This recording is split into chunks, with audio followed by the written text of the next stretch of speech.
I think we have to understand that he had a really, really good year last year. He's worked incredibly hard this offseason because he knows it's just going to get tougher. Right. And the league is going to make adjustments to him, and he's going to have to make adjustments back. And so, I think what we're stressing to him is just focus on what you can control.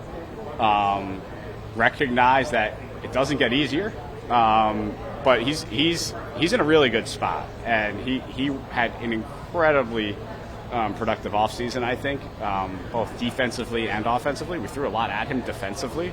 We essentially asked him to get better at two positions at once, and he worked really hard at it. And so, there are going to be ups and downs. I think it would be unfair for him to immediately come in and continue the level of production that he showed us in October, which was historic. But he's a very good hitter, and he's dangerous in the box, and anytime he's in there, there's a chance to score runs. What does that say about his ability that he was able to transfer his regular season success against even better quality pitching in the playoffs? Does that speak to an adjustment? Is it too small of a sample size to judge? Or I don't know, other than he's not scared. The moment doesn't impact him. He's ready to go, and he wants to compete. And I think when you're performing at the level he performed at in October, you're going to enjoy it. But I think he relished that environment. When we're in Philly and he's got 45,000 people, going crazy, and he hits a huge 2-run homer to tie a game, that's a pretty special feeling, and I think he really enjoyed that. That was pretty crazy.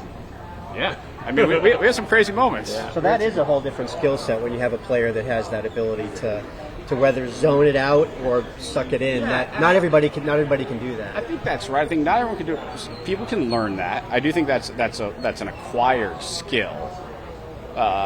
Mark demonstrated at a very early stage in his career that he has it. What about Acuna? He struggled at AAA, yet he came up and was fantastic. Yeah. In the major leagues. How's that explainable? That's unusual. I mean, it is unusual when a player reaches the major league and consistently performs at a higher level than he performed at in AAA.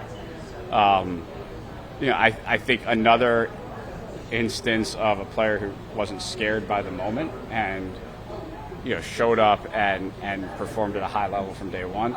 With him, let's put the offensive contributions aside for a second. The defense is real, and he played at a very high level when Lindor was out. We didn't miss a beat defensively, and I thought that was really impressive. Is he a power threat? I mean, he looked like a power threat when he was up. I think he's got some juice in his bat, but I don't know that that's really going to be his game. But he showed that when pitchers make mistakes, he can hit homers. It left me confused about what he is as a player.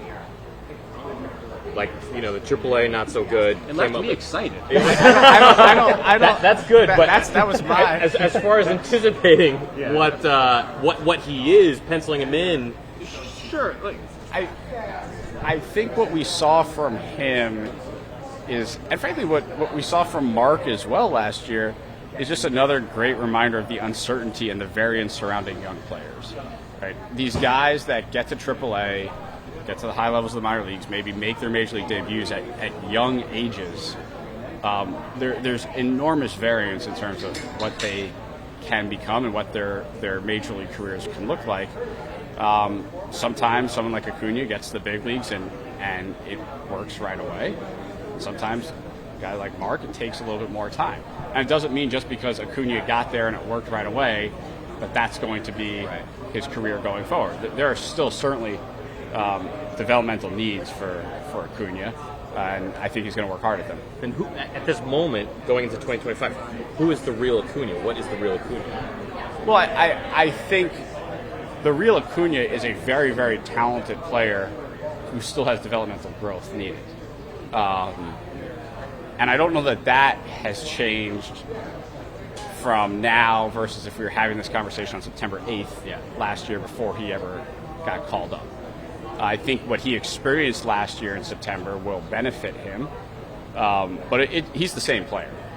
Would you then be comfortable carrying him on the major league roster the way that it stands, with it just being like that smaller sort of bench utility type that's up for grabs? Yeah, I think that's a discussion we're going to continue to have throughout camp, and it's a possibility. He's in that competition. He's part of that competition, but we've got a lot of time to make that decision. There's a lot of things that could happen between now and then before we have to make that decision. So we'll answer that when we need to at the end of camp. Just defensively, like when you talk about Vientos and like the amount that he was able to do over the offseason, what is it that you kind of threw at him defensively to work on compared to last year? And also just philosophically, like how do you feel defensively at the corners compared to up the middle? So the first part of that, we challenged him to improve his lateral range. And I think one of the things we've established here is that we're going to be very open and honest with our players. And we showed Mark that he has room to improve laterally. There are some physical strengths and weaknesses for every player, and so Mark's never going to have the Matt Chapman lateral range. But we do think that there are ways he can improve versus what we saw last year, and he worked really hard at that. And I think we will see improvement on the lateral range. And then the second part is valuing defense, corners versus up the middle. Defense, for me, as you know, defense everywhere around the diamond is important. It's more important up the middle. I mean, you get more opportunities up the middle. Certainly from a range perspective, we're asking our up the middle defenders to move a lot more. So it is important everywhere. We would love to have above average defenders everywhere on the diamond. It's more important up the middle.